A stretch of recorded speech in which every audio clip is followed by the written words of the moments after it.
Shadows that stalk. Stories of Ostratumba, darkness follows. What happens when death is not the end, but the beginning of an endless nightmare? In the heart of Montreal, where colonial history is intertwined with urban legends, there is a house that has witnessed horrors that transcend time.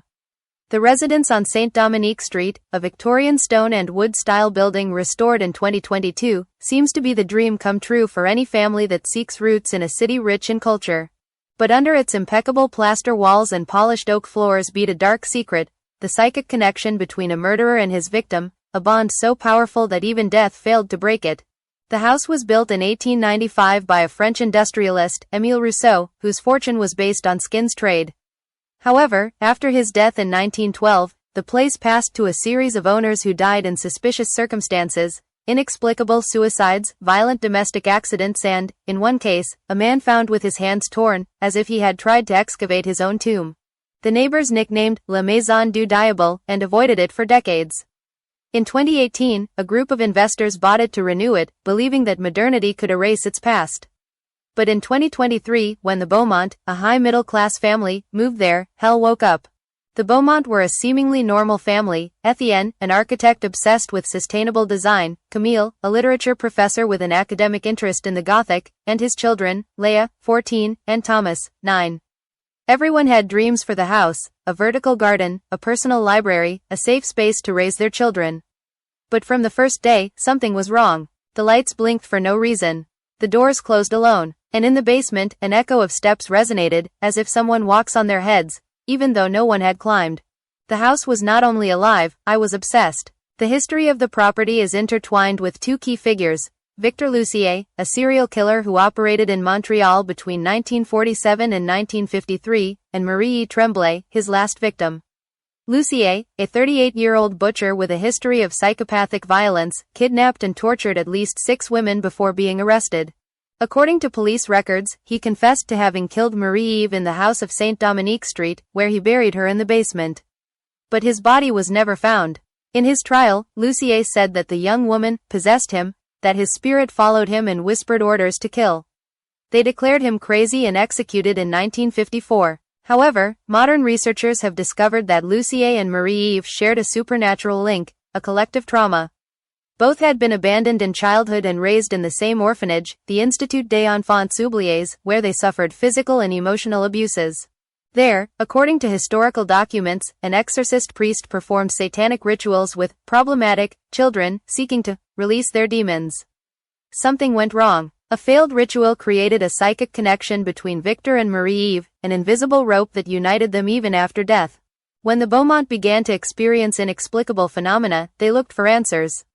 Camille, fascinated by Gothic, investigated the past of the house and found references to the Lucier case in digital files. Etienne, skeptical, attributed events to electrical problems or the imagination of her children. But when Thomas began to speak in ancient French, a dialect that nobody in the family knew, and Leah suffered night panic attacks where he shouted, "He is killing her again," they understood that something else was at stake. The house not only housed spirits, it was a distorted mirror of human traumas. Each corner reflected a wound. The main bedroom, where Lucier strangled Marie-Eve, was filled with a cold in summer. The bathroom, where he tried to drown her, dripped blood without apparent source. And the basement, where he buried her, vibrated with a constant buzz, like the beat of a giant heart. The spirits did not want to rest.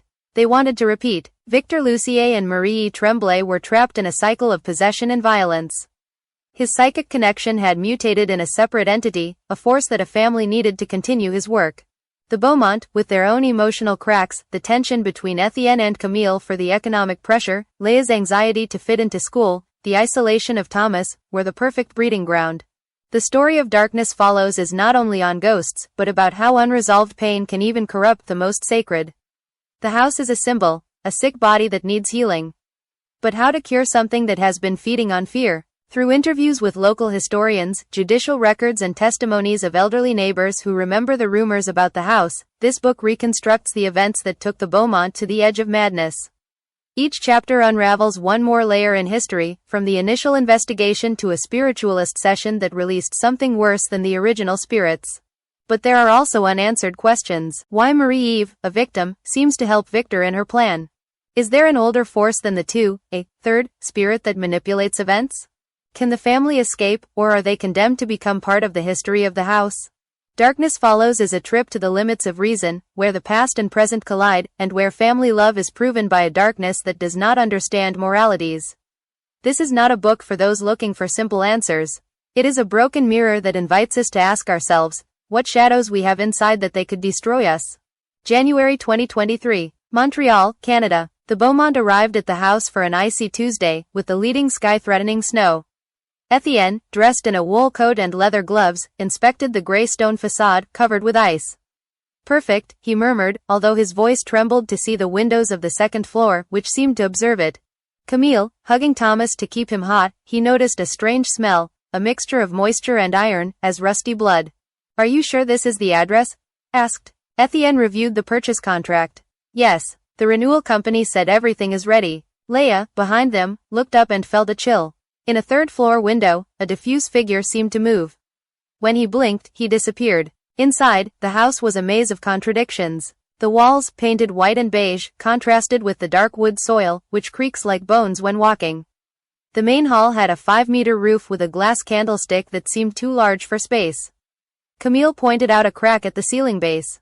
Is that new? No, Etienne replied. They say it is part of the vintage style. During the first weeks, the incidents were subtle. The basement door opened alone, revealing a ladder that descended to the dark. A wall watch in the dining room stopped exactly at 3:07 a.m., when, according to historical records, Victor Lucier killed his first victim. Thomas was the first to see something. One night, while looking for his favorite stuffed animal, he heard children's laughs in the hall. When he opened the door, he saw a girl with black hair and white dress, who smiled before disappearing. An imaginary friend? Camille asked. No, Thomas insisted. She said Victor is looking for her. The first violent event occurred on February 17. Etienne was in the attic, checking old plans of the house, when the carebro of the room collapsed, crashing to centimeters where Camille had been sitting. The police attributed it to a structural ruling, but a technician from the renewal company murmured, "This type of cables do not break like this. Someone cut them." That night, Camille found Leah in his room, with her eyes blank and muttering in ancient French, "Il voit. Il veut. He sees me. He loves me." Who? Camille asked, terrified. Leah did not respond. The connection with the past intensified. Camille investigated in the municipal library and discovered that Victor Lucier had lived in the house. The newspapers of the time called him, the Butcher of Montreal, a man who kept parts of his victims in an industrial freezer. But what caught his attention was a note outside in a police newspaper. Lucier said that the last victim, Marie Tremblay, possessed it. He said that his screams guided him, that he was not the murderer, but the instrument. How could a victim control his executioner? On March 14, an event changed everything. Etienne decided to clean the basement, which smelled of wet and sulfur land. When moving a box, he discovered a springboard on the floor, covered with cobwebs. Under it, he found a hidden room, with brick walls and a partial skeleton in a corner. Next to the skeleton, a newspaper stained with blood, that of Marie. The pages were written in a trembling letter. Victor is not the only guilty. Father Leclerc united us. He made us one. He lives in me, and I in him. The house is our body.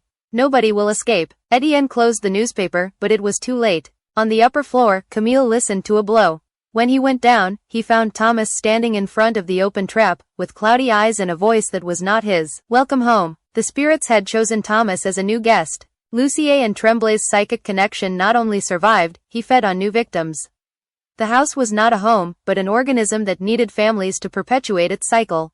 The Beaumont had two options, fleeing or facing the truth that lay under their feet.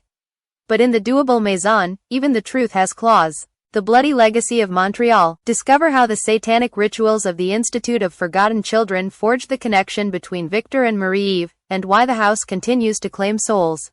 1947. Institute of Forgotten Children, Montreal. The snow fell into thick flakes on the stone roof of the Institut des Enfants Oubliés, a dark and elongated building that raised as a monument to abandonment. Founded in 1882 by a religious congregation, the institute had been a shelter for orphans, children of prostitutes or families too poor to maintain them. But in the decades before its closure in 1955, the place became a hell disguised as charity. Children were treated as cattle. They slept in iron beds without mattresses, ate watery soup and received disobedience. But behind the cracked plaster walls, something worse happened. Night rituals led by Father Henri Leclerc, an exorcist priest with a sickly obsession for releasing demons. Leclerc believed that the most problematic children, which with violent, liars or self-destructive tendencies, were possessed by evil spirits. His solution was brutal, a series of improvised exorcisms that mixed Catholic liturgy, apocryphal texts and pagan practices.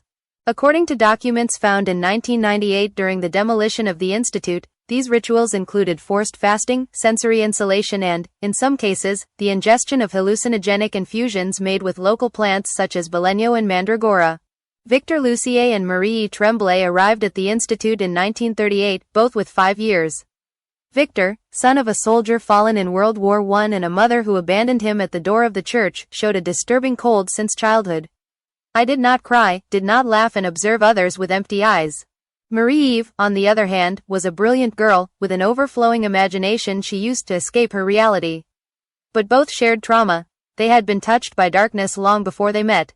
The beginning of the link. In 1941, when they were 8 years old, Victor and Marie were selected for a spiritual experiment by Father Leclerc. According to handwritten notes found in the basement of the institute, the priest believed that joining 2 tortured souls could create a purification channel, a body where demons will manifest and could be expelled. The ceremony took place in an underground room without windows, with brick walls and an impromptu altar made of rotten wood.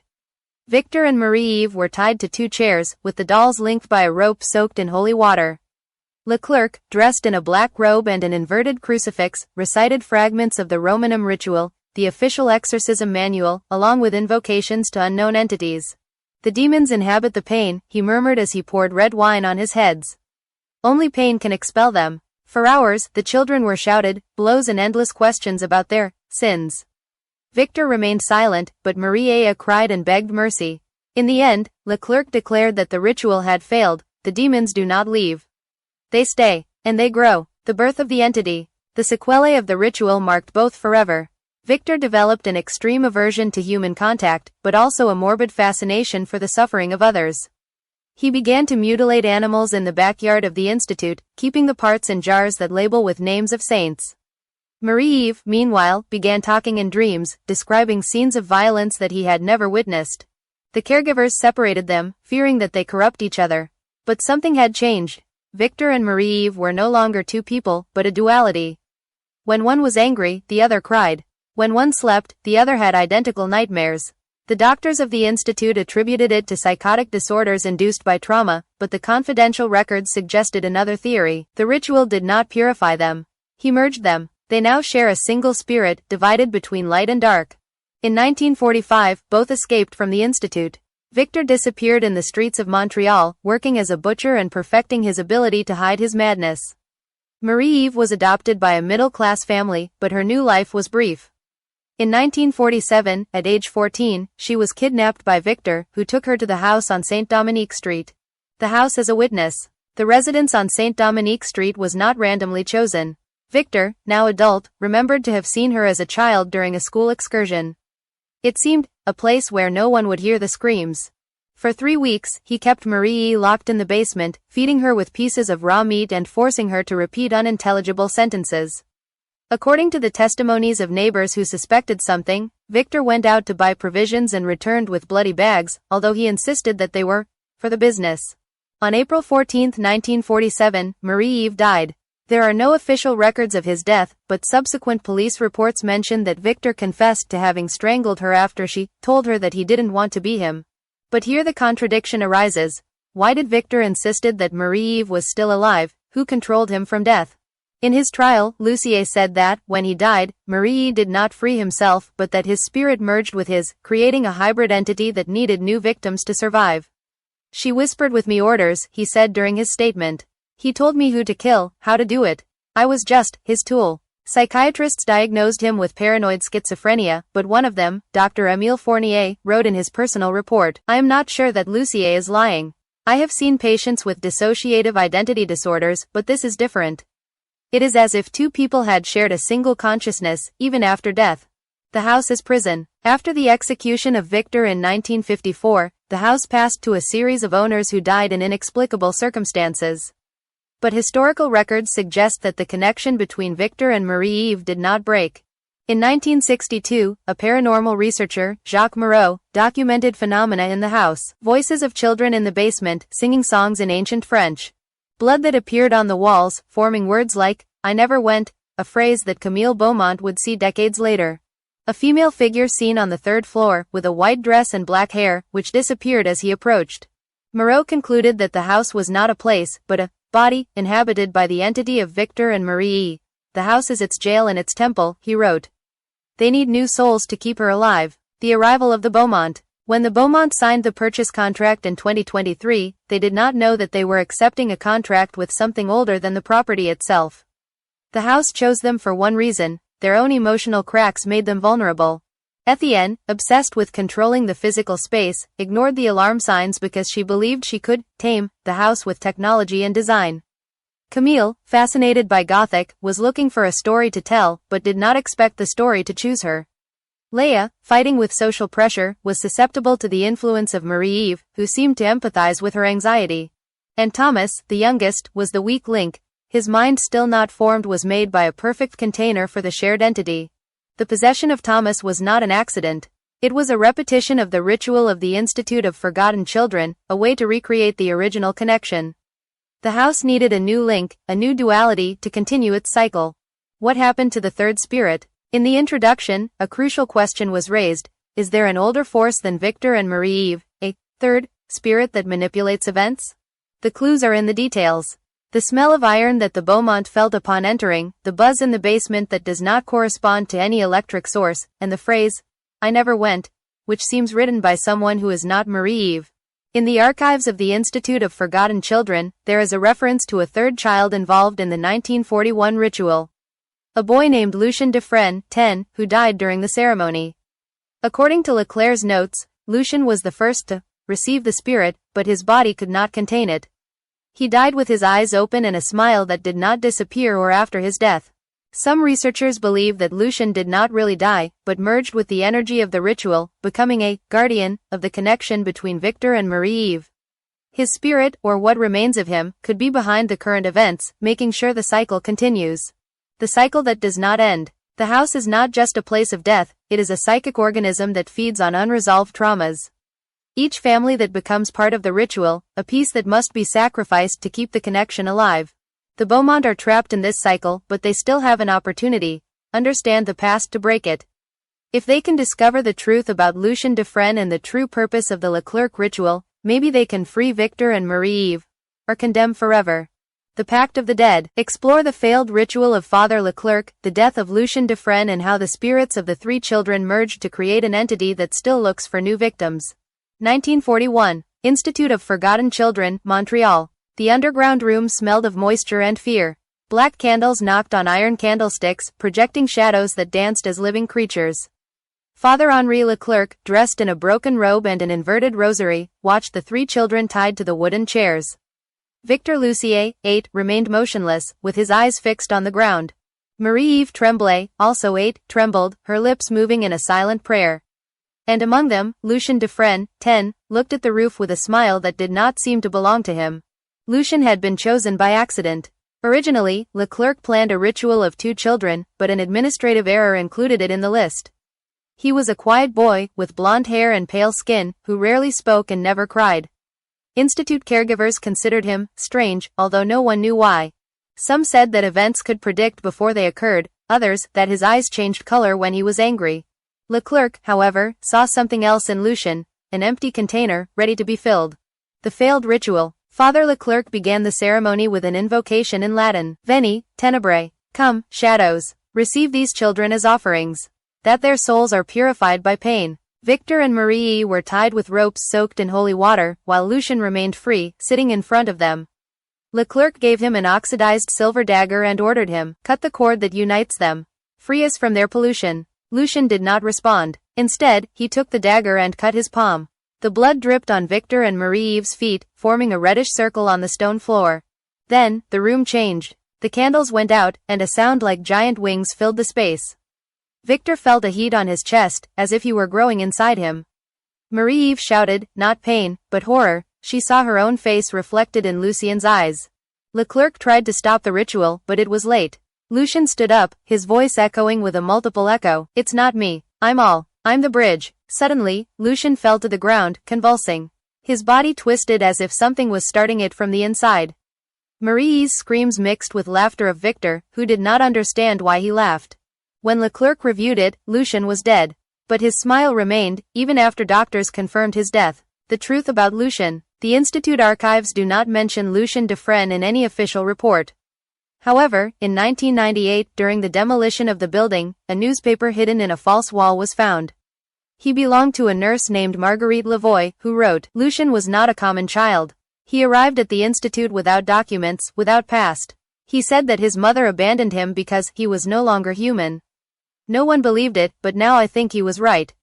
The ritual did not kill him. He released him. The newspaper reveals that Lucien had been possessed since he was 5 years old by an unknown entity, a force that fed on the connection between damaged souls. His presence in the ritual was no coincidence, it was the necessary catalyst to merge Victor and Marie-Eve in a single shared consciousness. When Lucien died, his spirit did not leave. On the other hand, he joined the connection between Victor and Marie, becoming a third eye, an entity that watched and manipulated the link. The shared entity. After the ritual, Victor and Marie-Eve developed a symbiotic relationship. When Victor committed his first murders in 1947, Marie-Eve, still alive, felt the pain of the victims as if he were his. "But I couldn't stop it, the connection was irreversible." In his newspaper, Marie-Eve wrote, "Victor is not himself. Something else guides him. Sometimes, I hear voices that I don't recognize. One of them sounds like Lucien, but he can't be. He is dead." Police found the newspaper after Marie-Eve's murder, but ignored it as the delirium of a traumatized victim. However, forensic records show something disturbing. Wounds in Marie-Eve's body did not match Victor's statements. Some were too precise, as if they had been made by someone with medical experience. Other details, such as the victim's finger's position, forming a symbol of the Catholic Church, suggested a ritualistic intention outside Victor. The house as a body. The house on Saint Dominique Street was not only chosen by Victor for its isolation. According to the historical maps of Montreal, the land where it is located was an indigenous cemetery in the 18th century, a sacred place where local tribes buried their shamans. When the French settlers built the house in 1895, they not only destroyed the graves, but also aroused something that slept under the earth. The spirits of the shamans, offended by desecration, joined the entity created by Victor, Marie and Lucien. The house became a psychic organism, a body where the three consciences and the ancestral force coexisted. The neighbors of the time reported strange phenomena, lights in the windows that moved alone, voices of children singing songs in a language that nobody recognized, a burnt smell that appeared without apparent source. In 1912, a local priest tried to bless the house, but fled terrified. "There are no demons here," he said. "Only hunger." The arrival of the Beaumont. When the Beaumont moved in 2023, the house reactivated its cycle. But this time, the presence of Thomas, the youngest son, altered balance. Thomas was not only possessed by Victor and Marie, he also felt Lucien's influence. The voice he heard in the basement was not from Victor, but from Lucien, who whispered, "Don't fear. We just want you to understand." Camille, when investigating in the municipal library, found references to Lucien in a journalistic article in 1941. A 10-year-old boy disappears from the Institute of Forgotten Children. Caregivers deny knowing their whereabouts. But in an attached file, an anonymous testimony said, "Lucien did not disappear. He stayed. Now he lives on the walls." The true purpose of the ritual. The ritual of Father Leclerc was not a failed exorcism. It was an experiment to create an immortal entity, a shared consciousness that could transcend death. Leclerc, obsessed with the idea of beating the devil, believed that merged souls could create a being capable of resisting sin. But something went wrong. The entity not only survived, he became hungry. "I needed new victims to stay, new families to repeat the cycle." The Beaumont were not the first. In 1962, Jacques Moreau, the paranormal researcher, documented a similar case. A family called Dupont moved to the house in 1959. The youngest son, Pierre, 7 years, began speaking in ancient French and drawing strange symbols. In 1961, the family disappeared. Their bodies were never found, but the words appeared on the walls of the basement, "I never left." Moreau concluded that the house not only caught souls, he reinvented them, merging them with the entity to perpetuate their existence. The battle for Thomas. Thomas, possessed by Victor and Marie, began to show contradictory behaviors. A moment was the usual sweet child, the next, his eyes darkened and spoke in a guttural voice that was not his. "He wants to go out," he told Camille one night. "He says he needs more bodies." Camille, terrified, confronted Etienne. "What if it's not just Victor and Marie-Eve? What if there is someone else?" Someone who controls them too. Etienne, skeptic, tried to rationalize it. He is just a scared child. He needs psychological help. But when Thomas began to draw Lucien, a blonde boy with a fixed smile, Camille knew they were facing something bigger. The truth is that they don't want to see. The house is not just a prison for Victor and Marie. It is a psychic laboratory, a place where the entity created by Leclerc proves new ways of existing. Every family that enters is an experiment. Can the cycle break, or will they become part of it? The Beaumont are at a crossroads. If they flee, the entity will continue looking for new victims. If they stay, they could become the next link in the chain. But there is a third option: face Lucien. According to records, Lucien was not a villain. He was a child used as a tool, a bull that now seeks to escape as much as they. If the Beaumont can communicate with him, maybe they can break the connection that the entity keeps alive. The broken mirror. Discover how an ancient mirror in the attic reveals visions of the past and how Lucien tries to warn the Beaumont about the true purpose of the house. March 2023. Casa Beaumont, Montreal. The snow had given way to a cold rain that hit the windows as if something tried to enter. Camille Beaumont climbed into the attic with a folding ladder, carrying a candle in one hand and Marie's newspaper in the other. Since Thomas had been possessed, the house seemed more alive. The walls whispered, the lights blinked in sequences impossible to ignore, and the air smelled of iron and moisture. But that night, Camille followed a track that couldn't miss. On a page of the Maria Diario, written with trembling lyrics, I had found a phrase that had not noticed before. The mirror knows everything. If you look, it will show you who you are. But be careful. You don't always lie when you see you. A mirror? Camille recalled that, during the initial inspection of the house, Etienne had mentioned an old mirror in the attic, covered with dust and too large to move it. No one had paid attention, but now, he climbed the last steps and opened the attic door. The air was dense, as if it were loaded with static electricity. In front of her, in a dark corner, the mirror was waiting for her. The mirror that should not exist. The frame was carved wood, with symbols that Camille did not recognize, intertwined circles, inverted crosses, and what seemed to be an open eye in the center. The glass, although opaque for dust, shone with an internal glow, as if something behind him were watching. Camille cleaned the surface with his sweater sleeve. At the first touch, the mirror emitted an acute sound, like the squeak of an agonizing rat. The candle in his hand went out. Then, he saw something to move. It was not his reflection. It was Victor Lucier, standing in a dark room, with blood in his hands. His mouth moved, but did not emit sound. Behind him, a female figure, no doubt Marie, was kneeling, with his eyes closed and lips moving in a silent prayer. The image changed. Now it was Lucien Dufresne, standing in front of a stone wall, smiling with that fixed smile that had terrified the caregivers of the Institute. His voice echoed in the head of Camille, clear and cold. I am not the guardian. I am the door. And you are opening. Camille backed away, but the mirror attracted her like a magnet. His reflection appeared, but it was not her. It was a younger version, with black hair and empty eyes, the same expression he had seen in Marie's photos. What are you? Asked Camille out loud. The mirror responded with a word. True. The visions that should not be seen. Camille went down to look for Etienne and the children, but the house had changed. The doors closed alone, the halls lengthened, and the stairs seemed to take to different places every time I stepped on them. Finally, he found Etienne in the kitchen, checking electrical cables. We have to talk, he said, in a trembling voice. Etienne looked at her, noticing fear in her eyes. What happens now? The mirror. It's not just a mirror. Show things. Images of the past. Of Victor, from Marie-Eve, even from Lucien. Etienne frowned. Lucien? Who is Lucien? Camille told him everything. The ritual of the Institute of Forgotten Children, the death of Lucien, the theory that his spirit had merged with Victor and Marie to create a psychic entity. If the mirror can show the past, maybe we can understand how to stop this, Camille said. Or maybe we go crazy, Etienne replied. But it was Leia who convinced them. I saw him too, he said, with a low voice. What did you see? Asked Camille. Leia trembled. Me. But it wasn't me. It was someone else. Someone who wanted to hurt. The mirror test. They decided to try the mirror together. They went up to the attic, with Thomas clinging to the hand of Camille.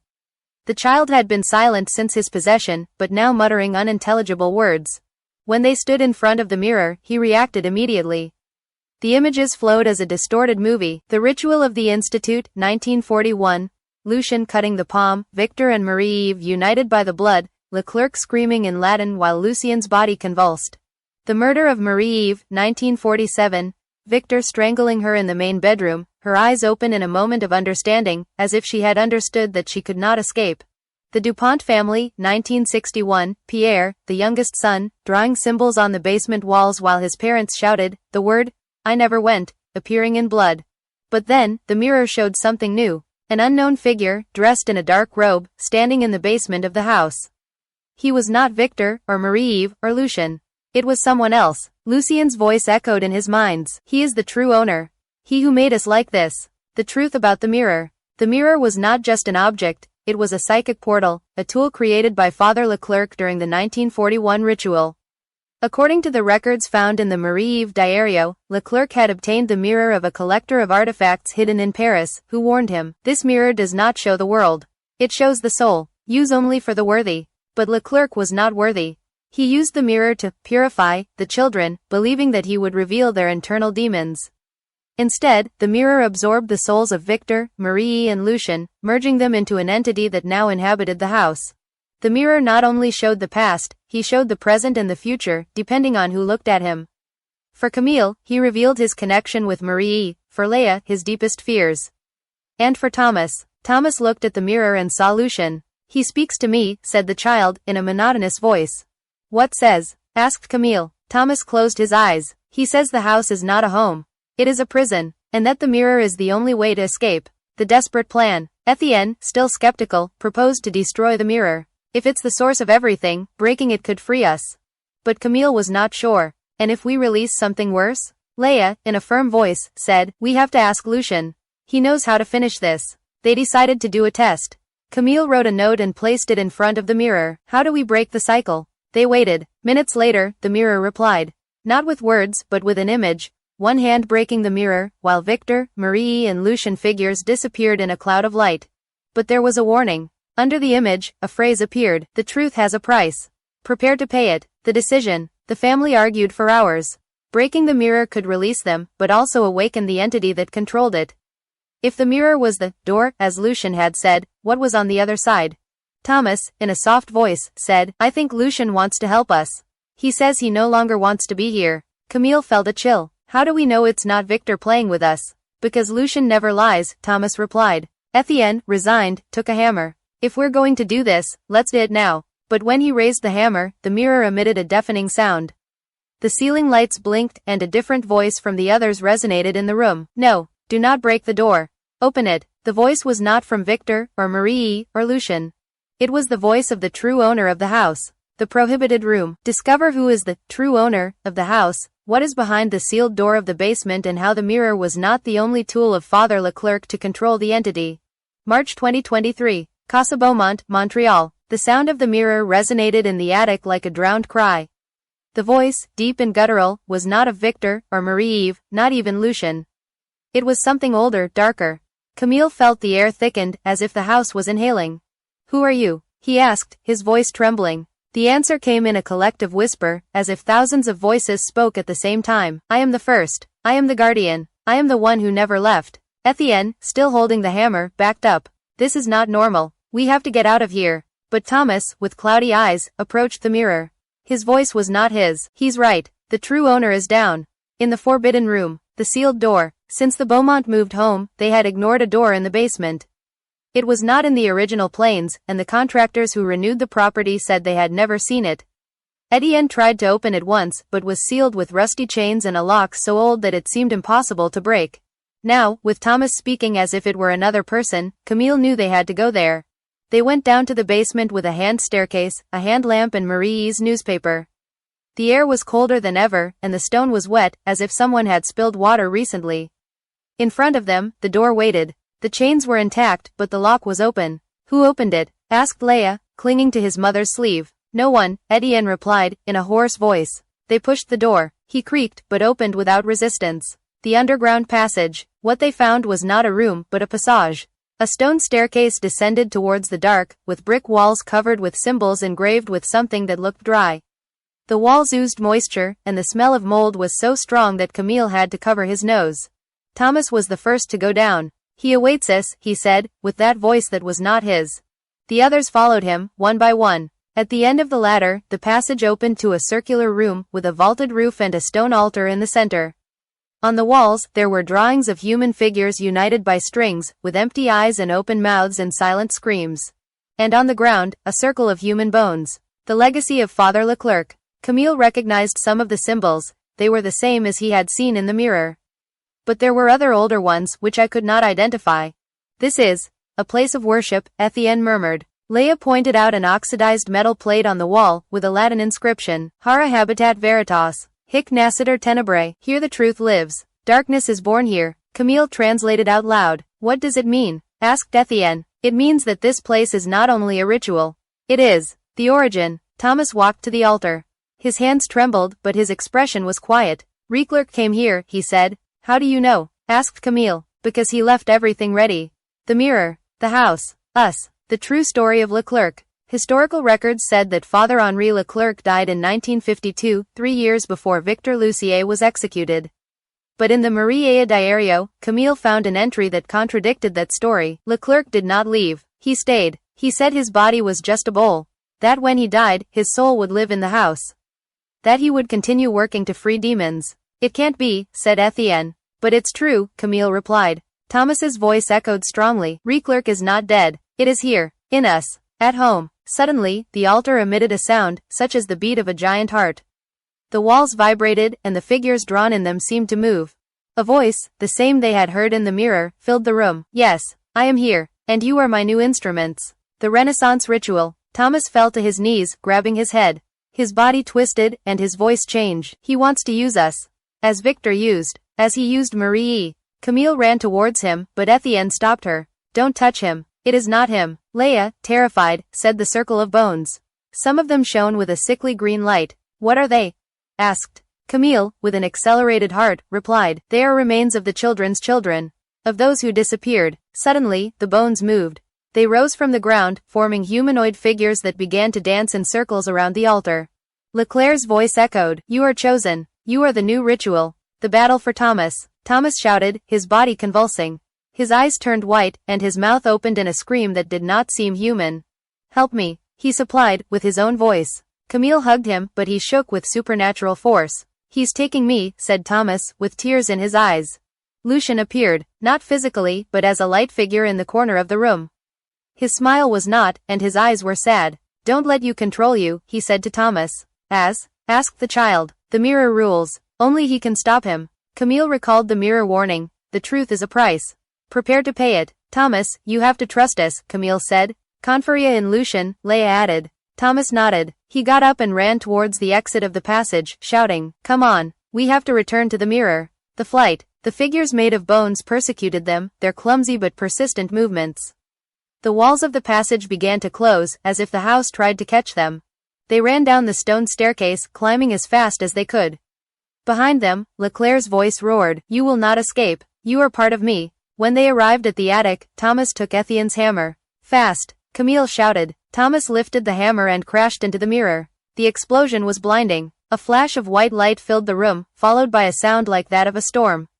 The windows broke, and the roof trembled. And then, silence. The end of the cycle. The mirror was broken. The fragments shone on the ground, reflecting not their faces, but images of the past, Victor, Marie, Lucien, and Leclerc.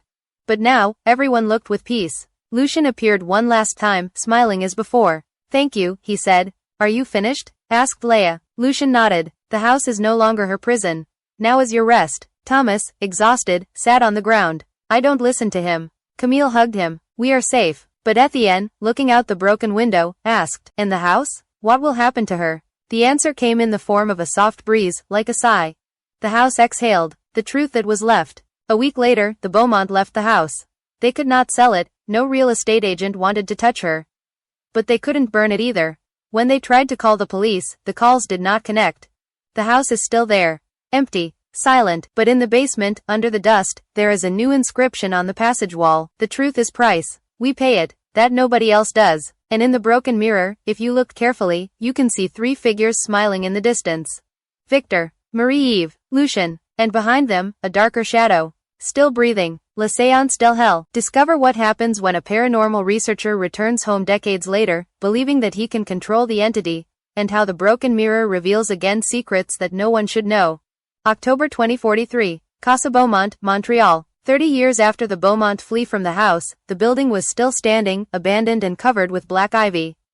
The snow of the previous winter had left an ice mantle in the windows, and the roof showed cracks that threatened to collapse. But for Dr. Elise Moreau, a paranormal researcher and descendant of Jacques Moreau, the historian who documented the 1962 events, the house was a unique opportunity. Prove that the entity that lived there not only existed, but could be controlled. Elise, 38, was a recognized figure in the world of the supernatural. His career was based on studying classic cases of possessions and psychic entities, but his personal motivation was deeper. His grandfather, Jacques Moreau, had died in 1999 under suspicious circumstances, leaving an incomplete newspaper with notes on the house of St. Dominique Street.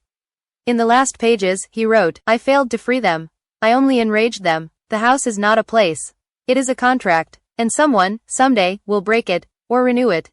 Elise arrived at the scene with a team of 4 people: Sophie Duval, professional medium with trance skills; Marcus Bell, spectral technology expert, equipped with infrared cameras and electromagnetic field sensors; Daniel Choquet, historian specialized in religious and occult rituals; Lucas Roy, Elise assistant and his only link with the outside.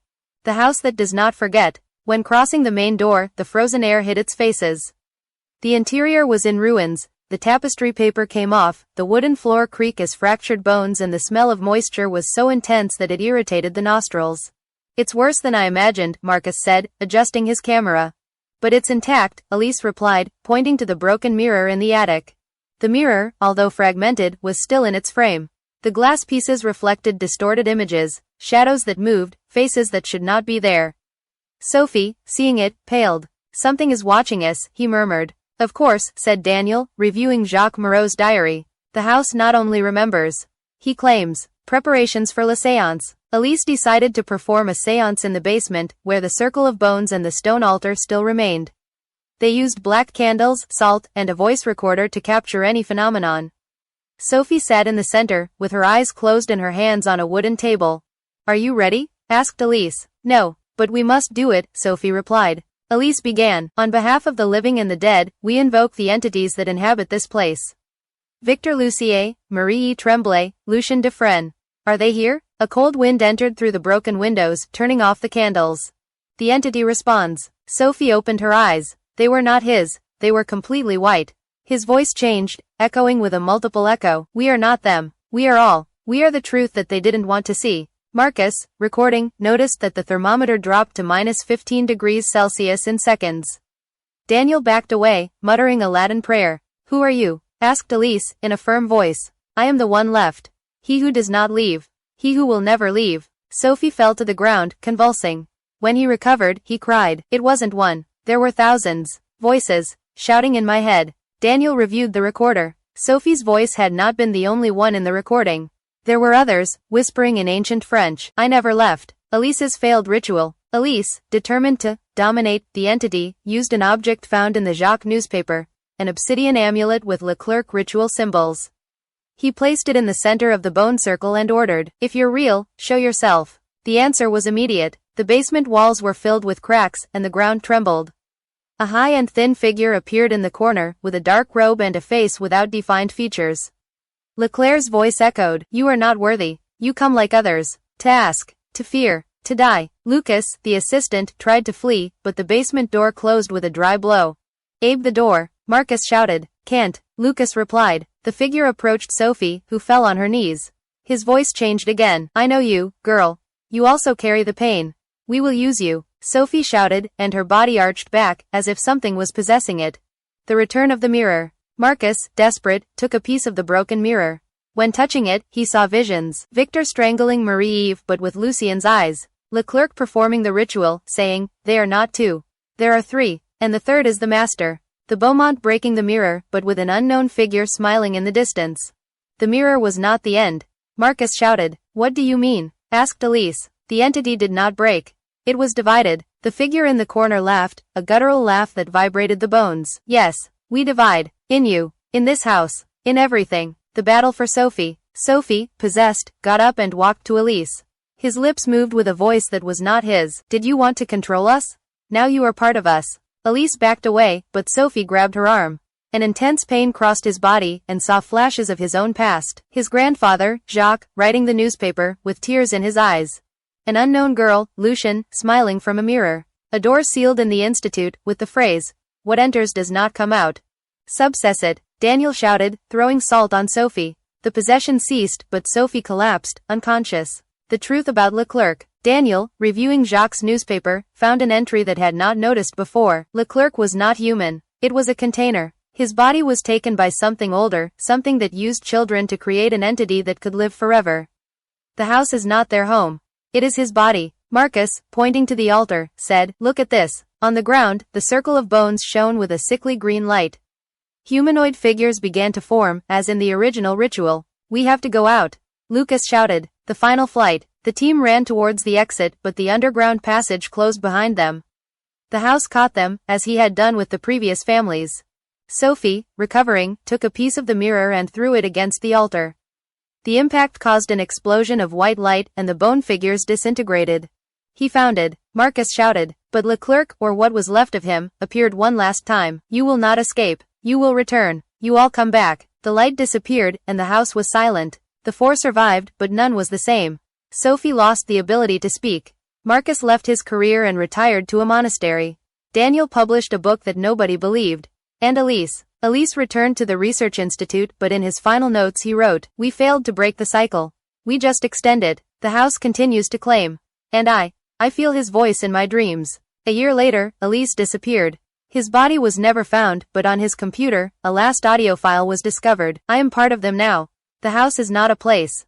It's a promise. And I fulfilled it." And in the broken mirror, if you look carefully, you can see a new figure in the shadows.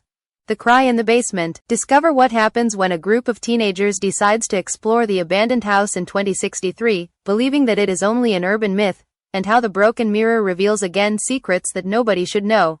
October 2063. Casa Beaumont, Montreal. The house was still there, like a body petrified by time. 35 years after the disappearance of Elise Moreau, its walls were still covered with black ivy, broken windows and partially collapsed roof. But for Alex Vignault, 17, it was just one more urban myth. La Maison du Diable. A place where the ghosts of a murderer and his victim attracted the curious to kill them. Alex and his friends, Noemi, 16, Malik, 18, and Clara, 17, had grown up listening to stories about the house. At school, teachers warned that no one who entered was unharmed. But for teenagers, it was an opportunity to record an urban exploration video for TikTok, win millions of views and prove that they were not afraid. They arrived at sunset, with GoPro cameras, flashlights and a bottle of cheap wine to break the ice. Alex, with his leather jacket and leader attitude, was the first to cross the broken door. "Are you afraid?" he asked, laughing. "Only there are spiders," Noemi replied, adjusting his backpack. They did not know that the house had already chosen them. The house that does not forget. Inside, the air smelled of mold and iron. The wooden floor creaked under his feet, and the walls were covered with graffiti made by generations of intruders. In the main hall, a fallen candlestick blocked part of the road, and on the roof, an eye-shaped crack seemed to observe them. Clara, the most skeptical of the group, said an oxidized sign on the wall, "Don't pass. The truth is a price." "How do you think this is a montage?" asked. But Malik, checking his phone, noticed something strange. "There is no sign, nor GPS. It is as if we were trapped." Alex ignored it and climbed into the attic, where he found the broken mirror. The fragments shone with a sickly green light, and in one of them, he saw his reflection, but it wasn't him. He was a child with blonde hair and a fixed smile. "Who are you?" he asked aloud. The answer came in the form of an acute cry that resonated from the basement. The cry that should not exist. The sound was unmistakable. A cry of woman, acute and desperate, as if someone was being killed. But it didn't come from any specific place, it seemed to get out of the walls, from the ground, from the air itself. "Did they write that?" asked Noemi, pale. "It's just the wind," Alex said, although his voice trembled. They decided to go down to the basement to investigate. The door was open, despite the fact that historical records said it had been sealed after the disappearance of Elise Moreau. When they went down, they found the stone altar, the circle of bones and the humanoid figures drawn on the walls. But something had changed. The circle of bones shone with a green light, and in the center, there was a new piece. A bone of a human skull, with a Latin inscription, "I never went." Clara approached, fascinated. "This is real artifact. It could be worth a fortune." But when it touched it, the ground trembled. The entity awakens. A cold wind invaded the basement, turning off the flashlights. The walls vibrated, and the scream was repeated, this time closer. "Let's get out of here," Malik shouted, but the basement door closed with a dry blow. Alex, still holding his camera, focused the broken mirror. In one of the fragments, he saw Lucien Dufresne, smiling with that smile that never disappeared. His voice echoed in Alex's mind. You are not the first. You will not be the last. The house is always hungry. Noemi, terrified, said the circle of bones. Humanoid figures began to move, rising from the ground as puppets controlled by invisible threads. They are skeletons, shouted Clara. One of them threw himself towards Malik, who dodged him for seconds. We have to break the circle, said Alex, remembering Jacques Moreau's newspaper he had read years ago. The battle for Clara. Clear, still holding the bone with registration, he began to convulse. His eyes turned white, and his voice changed. Why do you come back? Didn't you learn? It was the voice of Marie-Eve Tremblay, but mixed with others. Victor Lucier, Lucien Dufresne, Elise Moreau, and something else. Clear, wake up, Name shouted, grabbing his arm. But Clara pushed her with a superhuman force. We are not ghosts. We are the house. And you are our new guests. Alex, desperate, took Clara's bone and threw it against the altar. The impact caused an explosion of white light and the bone figures disintegrated. The truth about the mirror. The light revealed something that adolescents did not expect, a hidden door on the basement wall, with a symbol of the eye they had seen on the roof. What's that? Asked Malik. Daniel Choquet, the historian who had participated in the expedition of Elise Moreau, had left a note in his book published in 2044. Under the altar, there is a door. Do not open it. It is the heart of the house. It is where darkness is born. But Alex, impulsive, opened it. Behind, there was a small room, with brick walls and an intact mirror. On its surface, images of the past were reflected. Victor strangling Marie-Eve, Lucien smiling, Elise Moreau disappearing. And finally, Alex and his friends, standing in front of the door. This is not real, Clara murmured, with his normal voice. But the mirror replied, the truth has a price. Prepare to pay it. The final flight. The house began to collapse. The walls cracked and the basement ceiling collapsed. The teenagers ran to the exit, but the underground passage closed behind them. Clara, still affected by possession, took a piece of the broken mirror and threw it against the hidden door. The impact caused another explosion of light, and Leclerc's voice resonated for the last time. You will not escape. You will return. You all come back. The light disappeared, and the house was silent. Epilogue. The truth that was left. The four survived, but none was the same. Clara lost the ability to speak for weeks. Noemi developed night panic attacks. Malik stopped using technology, fearing that the cameras spied it. And Alex returned to school, but in his notebooks, he wrote, we failed to break the cycle. We just extend it. The house continues to claim. And I feel his voice in my dreams. A year later, Alex disappeared. His body was never found, but on his computer, a last audio file was discovered. I am part of them now. The house is not a place. It's a promise. And I fulfilled it. And in the broken mirror, if you look carefully, you can see a new figure in the shadows. Alex Vignault, smiling, The Trail of Madness. Discover what happens when an investigative journalist decides to document the events of the house in 2083, believing that he can expose the truth, and how the broken mirror reveals again secrets that no one should know. October 2083. Casa Beaumont, Montreal. The journalist Julien Mercier, 42, had built his career about impossible stories. Winner of the Pulitzer Prize for his investigation into the Roswell 2.0 case, he was known for disassembling urban myths with data and logic. But in the fall of 2083, Julien faced his greatest challenge, the legend of La Maison du Diable, an abandoned house that, according to the archives, had claimed at least one life every 30 years since 1895. Julien did not believe in ghosts. For him, the house was just a case of collective trauma and psychological manipulation, fed by exaggerated stories. But when he received an anonymous message with GPS coordinates and an encrypted phrase, the truth has a price. Prepared to pay it, he knew he had to investigate. He arrived alone, with a backpack, a recorder and an augmented reality chamber to document everything. He didn't tell anyone that he was going to the house that does not forget. When crossing the main door, Julien noticed changes since the last expedition in 2063. The roof was more deteriorated, but the broken mirror in the attic was still in its frame, shining with a sickly green light. On the walls, new inscriptions in ancient French. I never left. WHO are you? Come, look at the mirror. Julien recorded everything, narrating in a professional voice. Human psychology is vulnerable to suggestion. Registrations are probably the work of adolescents or fans of occultism. Nothing supernatural here. But when he reached the basement, he found something he could not explain. The circle of bones was intact, but there was a new skull in the center, with a Latin inscription. Alexander Vignault, 2063. Julian recognized him. He had investigated the case of missing adolescents in 2063, but the official records said Alex had fled from home. How was your skull there? The Jacques Moreau newspaper. In a basement of the basement, Julian found a rotten wooden box. Inside, the Jacques Moreau newspaper, the paranormal researcher who had documented the 1962 events. The pages were stained with water and blood, but Julian managed to decipher fragments. The house is not a place. It is a contract. The spirits are not dead. They are merged. The mirror is the key. The truth is the price. And final note caught your attention. If you read this, it's too late. The house chose you. Julian closed the newspaper, but not before seeing an image drawn on the last page. A figure with a camera, standing in front of the broken mirror. The mirror that should not exist. Determined to prove that everything was a fraud, Julian climbed into the attic and stood in front of the mirror. His reflection appeared, but it was not him. He was a blonde child with a fixed smile, the same face he had seen in Lucien Dufresne's photos. What the devil? He murmured. The mirror responded with a word, true. Suddenly, Julian saw visions. Victor Lucier strangling Marie-Eve with Lucien's eyes. Elise Moreau disappearing in the dark. Alex Vignault smiling in the shadows. A voice echoed in his mind. You are not the first. You will not be the last. The house is always hungry. Julian went back, but the mirror attracted him as a magnet. His body frozen, and felt a pain in his chest, as if he were taking his conscience. The entity responds. When Julian regained control, his voice was not his. Why did you come? To ask? To fear? To die? It was Marie's voice, mixed with others. Victor, Lucien, Elise, and something else. Julian, struggling to stay aware, activated his recorder. This is not a ghost. It is a psychic entity. A fusion of damaged souls.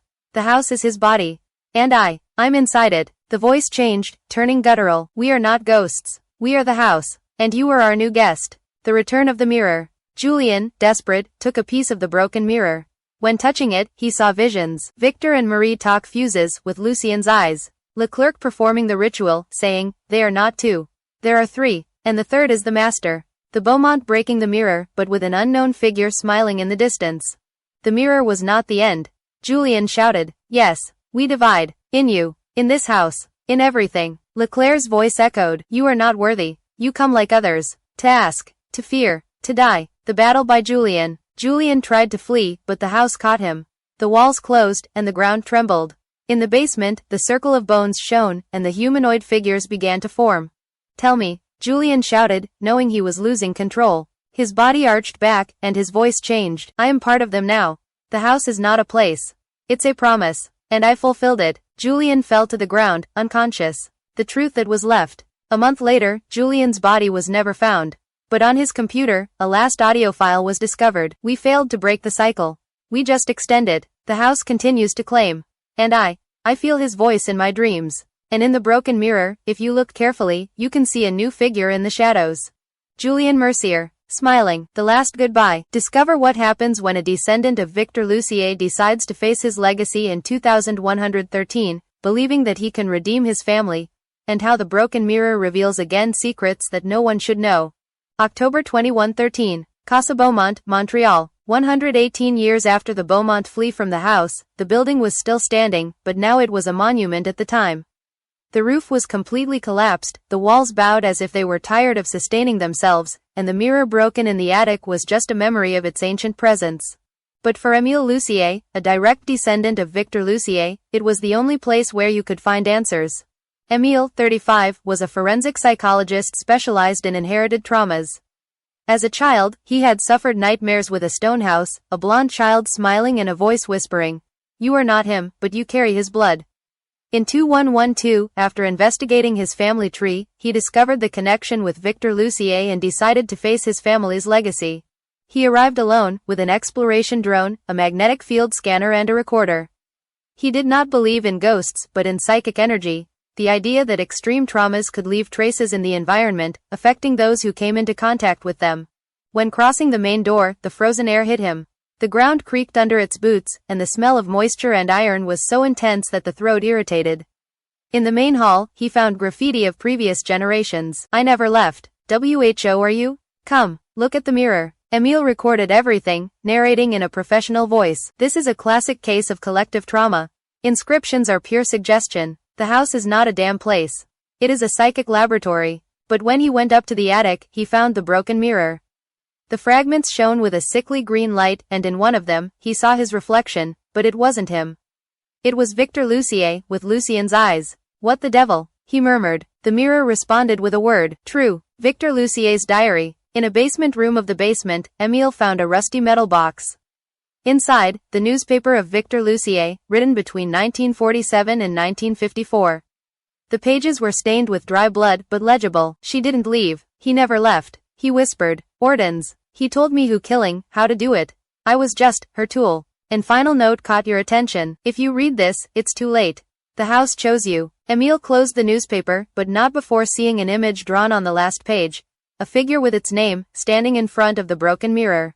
The mirror that should not exist. Determined to prove that everything was a fraud, Emile stopped in front of the mirror. His reflection appeared, but it was not him. He was a blonde child with a fixed smile, the same face he had seen in Lucien Dufresne's photos.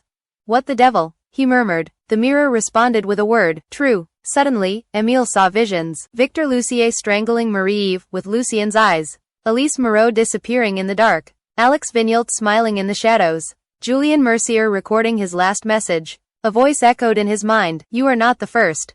You will not be the last.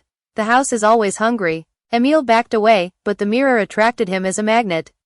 His body frozen, and felt a pain in his chest, as if he were taking his conscience.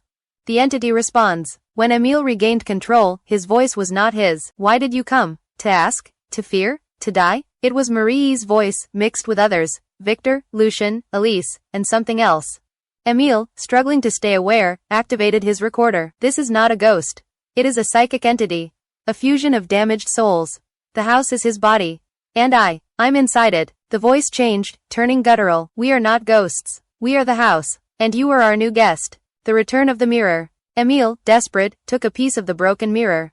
When touching it, he saw visions. Victor and Marie talk fuses, with Lucien's eyes. Leclerc performing the ritual, saying, they are not two. There are three. And the third is the master. The Beaumont breaking the mirror, but with an unknown figure smiling in the distance. The mirror was not the end. Shouted Emile. Yes, we divide. In you. In this house. In everything. Leclerc's voice echoed. You are not worthy. You come like others. To ask. To fear. To die. The battle for Emile. Emile tried to flee, but the house caught him. The walls closed, and the ground trembled. In the basement, the circle of bones shone, and the humanoid figures began to form. Tell me. He shouted, knowing he was losing control. His body arched back, and his voice changed. I am part of them now. The house is not a place. It's a promise. And I fulfilled it. Emile fell to the ground, unconscious. The truth that was left. A month later, Emile's body was never found. But on his computer, a last audio file was discovered. We failed to break the cycle. We just extended. The house continues to claim. And I feel his voice in my dreams. And in the broken mirror, if you look carefully, you can see a new figure in the shadows.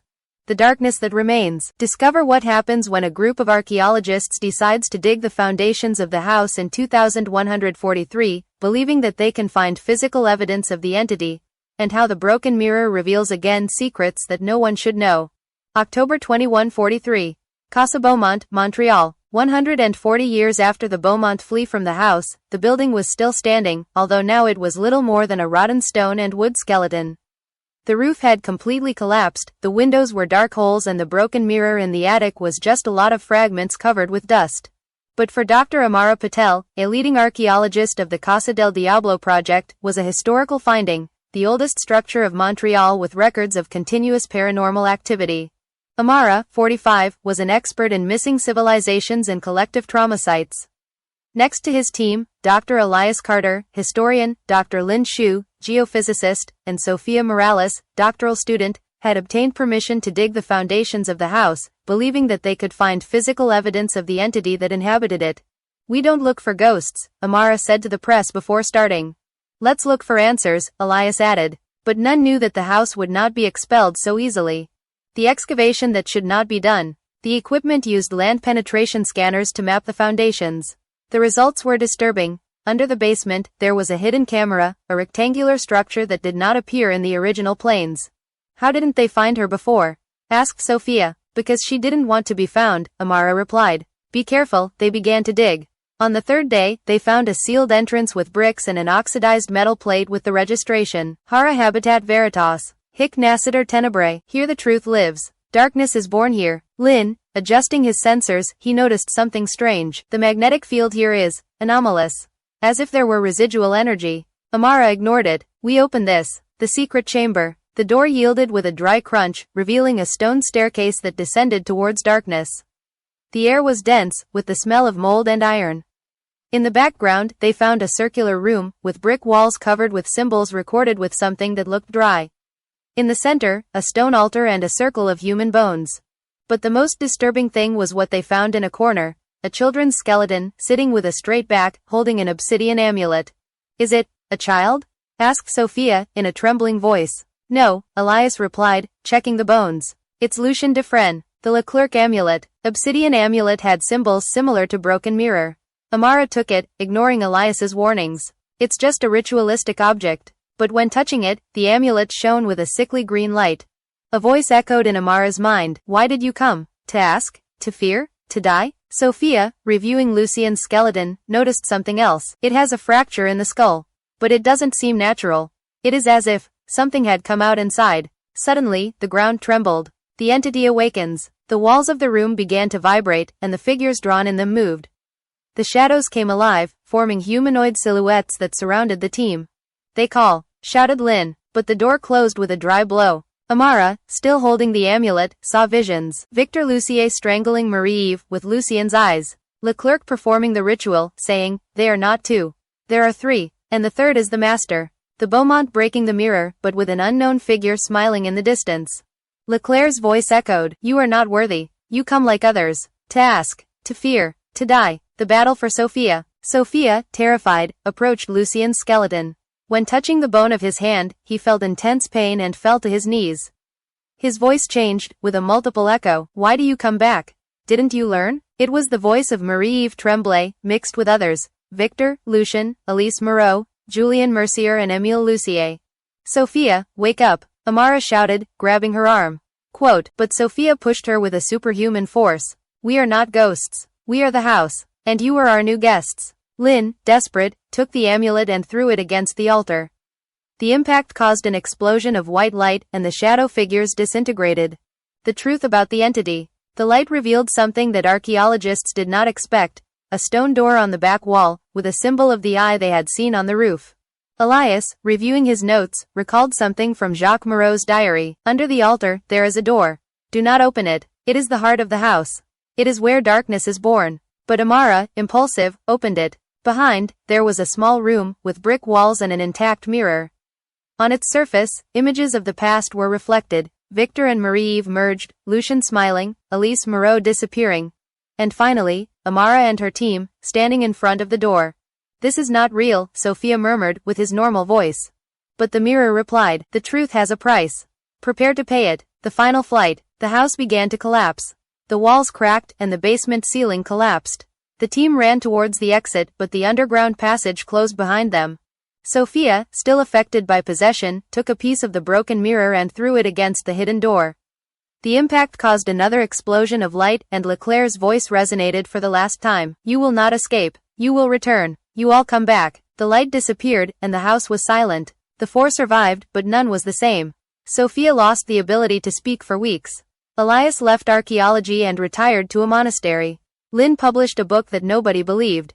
And Amara returned to her university, but in her final notes she wrote, we failed to break the cycle. We just extend it. The house continues to claim. And I feel his voice in my dreams. A year later, Amara disappeared. His body was never found, but on his computer, a last audio file was discovered. I am part of them now. The house is not a place. It's a promise. And I fulfilled it. And in the broken mirror, if you look carefully, you can see a new figure in the shadows. The darkness that remains. The house on St. Alaminique Street is still standing, although nobody dwells it. Official records declare it in ruins, but satellite maps show that the roof has rebuilt alone. The walls, although cracked, seem to sustain themselves by an invisible force. In 2173, a group of teenagers will try to explore it, believing that it is only an urban myth. But the house is waiting for them. Because darkness never left. He only hid. End of the series. Stories of Ultratumba. Some houses are not homes. They are prisons. And some souls do not rest. They just expect.